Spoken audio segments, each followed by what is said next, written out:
everybody, it's Roxanne. I'm here in the kitchen at home here in Arizona. How are you guys doing tonight? Hope you're doing well. It's been a busy week. And I can't believe it's Thursday already. So anyways, I wanted to do, the reason I'm in the kitchen is I'm going to be doing just a quick little video with cheap and easy meals with ground beef. So I've noticed in the stores lately that groceries are really going up in cost, and even some items you just can't get because they're not stocked up. I don't know if it's necessarily because of shortages or they just can't find truck drivers to bring in our food, but it's a good example of one of the reasons why we stockpile, so that we've got food for situations like this. So my husband and I are working on just not buying groceries other than stuff that needs to be fresh: milk, butter, eggs, bread, and vegetables and stuff. But the rest of it, we are eating through our fridge and freezer and pantry of stuff, because we're going to be doing some traveling this summer, and I want to make sure that I don't leave a lot of food in my freezer that'll just go bad while we're gone. So I'm trying to use it up. So today I'm going to be doing one of my quick and easy, cheap meals with ground beef. And I got this idea from Rhoda, from the channel Rhoda Stone, and also Patty with Life with Patty. So if you have a chance, check out those two channels for some more really good information on cheap and easy meals. So let me turn this around and I'll show you what my ingredients are and what we're making tonight, okay?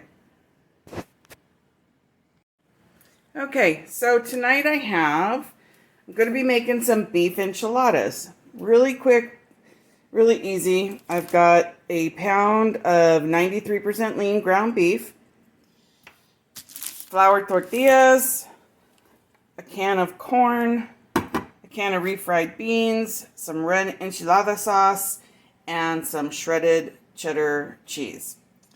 So, and then of course my little casserole. So let me go ahead. I'm going to pause this again, kind of get started on this, and we'll talk through it.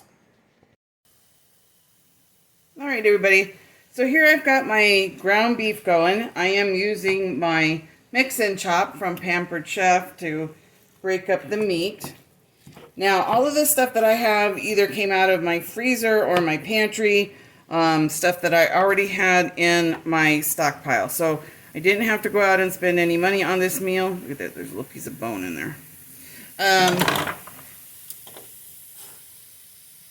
So I honestly couldn't give you the exact cost on it because it's been sitting in my freezer. The meat has been sitting in my freezer for a couple of months, and everything else has been in my stockpile. The corn, I buy the big things of it at Costco or Sam's Club, you know, the bigger packages of it. But I would say corn's about 49 to 69 cents a can, maybe.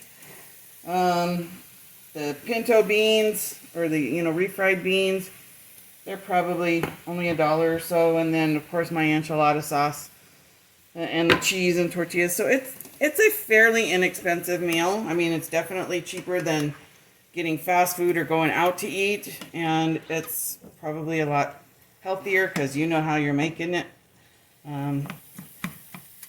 My husband and I, we don't like super spicy, so this will not be a very spicy recipe. In fact, I don't even have any green chilies or jalapenos in my stockpile, so I didn't use any. And then I also ran out of taco sauce, so I'll just put a little bit of salt and pepper and stuff in the meat to get that going. But I'm going to let that meat cook, and then I will be back. All right, I'm going to go ahead and get my corn ready. So I got this cute little fancy-dancy strainer thing, I believe also from Pampered Chef. This thing, I love this. It's a lifesaver. I don't have to worry about dumping corn and whatever else I'm trying to strain into my sink. So if you guys know a Pampered Chef consultant, get you one of these because you will not regret it. Okay. Whoops, almost knocked you over. All right, so here I have my ground beef and my corn all mixed together. Okay, so I put that in a bowl and just kind of mix it all up together. And then I warmed up my tortillas because they have to be warmed. And I have this, again, another Pampered Chef, my tortilla warmer. So I just put all my tortillas in here, and then they are now nice and warm. You only need to do it for about 10 to 15 seconds per tortilla. I did this for just under 30 seconds for the 4 of these. I've already sprayed my pan with some cooking spray. First thing I always do is put a dab of the enchilada sauce down on the bottom. And I'm making a mess. Sorry, let me get a paper towel here. All right, then I will pour a little bit more onto the tortilla, kind of spread it out. And then I will get my spreader. And most of the time I don't use the refried beans. I'll just use like whole pinto beans, but hubby wanted refried beans today. So the way I do it is I like to put it down on the bottom of the tortilla here. And then scoop in some of the meat. It's kind of like an enchilada casserole because you're not actually like rolling enchiladas. And then hubby shredded up all this cheese for me. You guys, fresh shredded cheese is the way to go. I know it's really convenient to buy them in the little packages, but it tastes so much better and melts so much better when it's fresh. So really think about getting fresh instead. All right, then I am just going to layer these up just like so until I get to the top, and then I'll be back. Okay, so I'm on my top level. So my top level, all I do is I pour on the rest of the enchilada sauce so that it covers everything up. And then I sprinkle the rest of the cheese on top. Super easy, like I said, you guys. I actually have leftovers of the beans, so I will probably just warm those up for a side dish to go along with this as well. I have extra of the ground beef mixture, so I can save that and do tacos or something with that at another time. I also have another ground beef recipe that I use ground beef and corn in with some beef flavored rice-a-roni. It tastes super, super good. My kids, it was always their favorite meal growing up. I never really had a name for it, but basically, you know, for a larger family, I took the bigger box. So I would get either the large family style box or 2 of the smaller ones. So depending on the size of your family. And then a pound of ground beef, a can of corn, and shredded cheese. And that was always so easy. So you'd make your rice up in one pan. You'd do your ground beef in another. When the rice was done, then you'd put the ground beef in it. Add the corn on top, fresh from the can, because it'll just heat up automatically that way. And then put the cheese in, mix it all together, let it cook for another minute or 2 just till everything warms up. Favorite meal for my kids and my husband. So that is another really super quick and easy ground beef recipe. So it's kind of a 2-for-1. I've got about that much left, which would be actually perfect for doing that recipe tomorrow. I do have a box of the beef flavored rice-a-roni, so I'll probably do that. All right, I'm going to stick this in the oven, which I have preheated to 400, and I leave it in there until the top of the cheese starts to turn brown and I can tell that everything's cooked on the inside. I don't have an actual time. Sorry, I just leave it in there until it looks done. So I'll be back in a minute. Okay, so while that's cooking and I'm putting leftovers away, I just kind of wanted to talk to you guys a little bit about my views on stockpiling and prepping.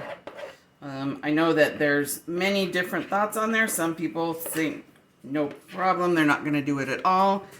Some are super preppy, and just have all kinds of stuff going on. And then I think there's people more on the middle of the road like me, where I do try to keep food stocked up so that I have, like a month's worth, especially after this last year with the pandemic, making sure that I do have plenty of supplies in case you can't get out to the store for whatever reason.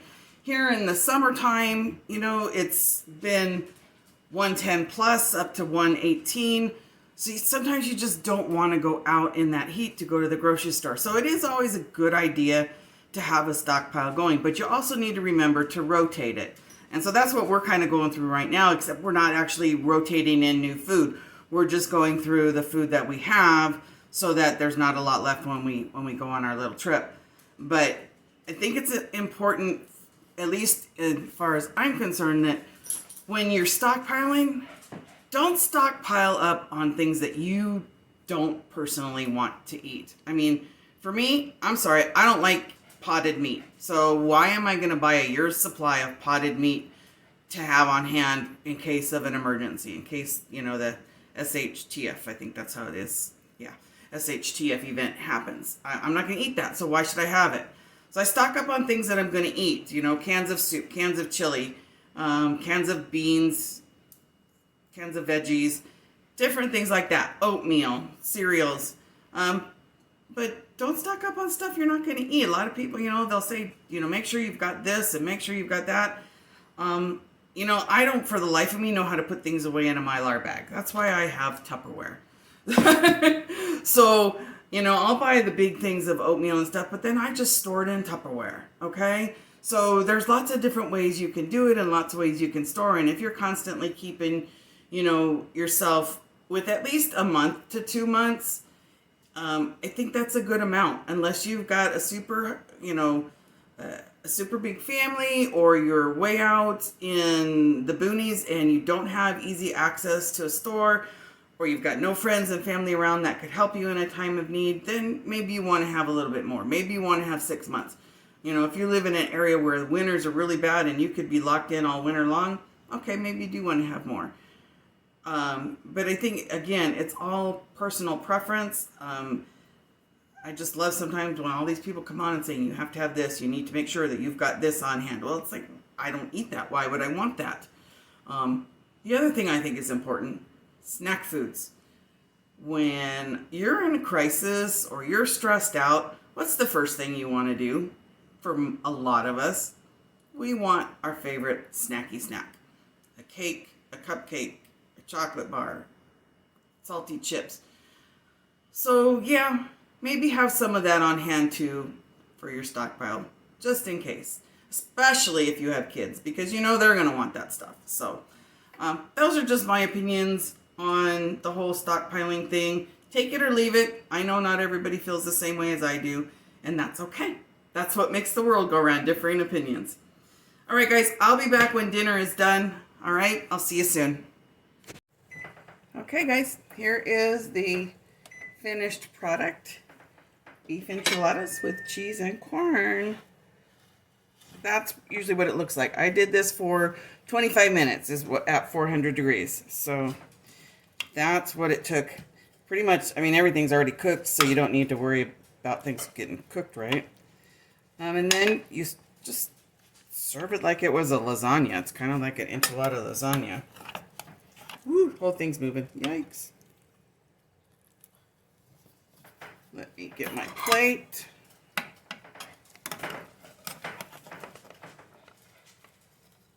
Oh my goodness, I can't seem to cut through all the way.